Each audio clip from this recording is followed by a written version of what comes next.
આરીફભાઈ, શું કહેવા માંગો છો તમે?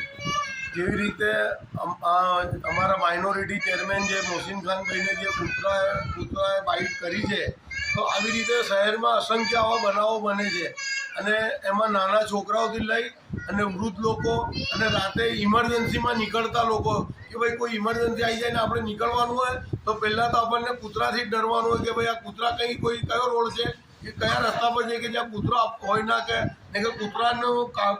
કૂતરો બાઇટ કરે એનો આપણને ડર હોય છે. આ તો સારું છે કે આ જમનાભાઈ હોસ્પિટલનો સ્ટાફ રાતે બી તમે આવો તો જાગે છે અને એમને હું સલામ કરું છું જમનાભાઈના સ્ટાફને કે એ લોકો તરત બાઇટ થાય કૂતરો કરડે એટલે તરત એ લોકો ટ્રીટમેન્ટ એમની કરે છે. અને આ કરોડો રૂપિયા જે કોર્પોરેશન ખસ્સીકરણ પાછળ ખર્ચે છે હર વર્ષે 4 કરોડ, તેની ગ્રાન્ટ ક્યાં જાય છે? કોઈ કૂતરાનું ખસ્સીકરણ તો થતું નથી. તો અમારી એ માંગ છે કે જો તમે આના પર એક્શન નહીં લો તો અમારા પ્રમુખના કયા પ્રમાણે અમે ગાંધીજીના માર્ગે જલદ આંદોલન કરીશું.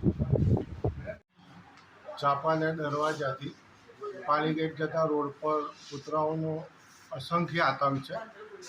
આજે મને કૂતરો કરડ્યો હોય પહેલો બનાવ નથી. આના પહેલાં બી 2-3 વાર બાઇક સવાર જતા હતા ને તે લોકો ચાલતી બાઇકે પડી ગયા હતા અને ગંભીર ઇજાગ્રસ્ત થયા હતા. કોર્પોરેશનને આની વારંવાર અરજી કરવામાં આવી છે, પણ કોર્પોરેશન કોઈ મોટું હાદસો થાય એની રાહ જોઈ રહી છે.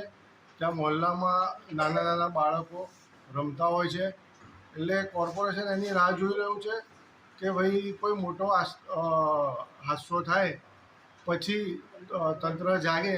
એમ પણ વડોદરા કોર્પોરેશનની આદત છે કે જ્યારે કોઈ હાદસો થાય પછી જ જાગવાની એમની આદત છે. હું માન્ય મેયરશ્રી, કમિશનરશ્રીને મારા માધ્યમથી Vadodara city Congress minority president હું કહેવા માગું છું કે તંત્ર જાગે. આના પહેલાં કે કોઈ મોટી દુર્ઘટના થાય, ચાપાનેરથી પાણીગેટ સુધીના બધા કૂતરાઓ જો એમનું તાત્કાલિક નિવારણ લાવે, નહીં તો પછી ગાંધી ચિડિયા માર્ગે આ વસ્તુનું આંદોલન કરવામાં આવશે. શું નામ તમારું? પઠાણ મોહસિન ખાન.